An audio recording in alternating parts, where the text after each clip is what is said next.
Binaliwala ni Coach Dante Alinsunurin, ang head coach ng Chocomucho, ang mga paratang na sagip kapamilya matapos ang kanilang pagkatalo laban sa Creamline. Ika nga ni Coach Dante, "Siyempre, hindi naman pwedeng mangyari yung ganun na magbigayan kasi hindi maganda para sa isang team na magbigayan. Sa akin kasi ang importante, lumalaban kami."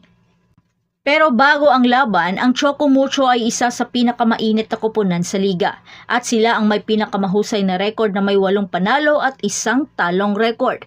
Ngunit hindi rin natin dapat kalimutan ang galing ng Creamline na nagdomina sa blockings at mga atake sa buong laban.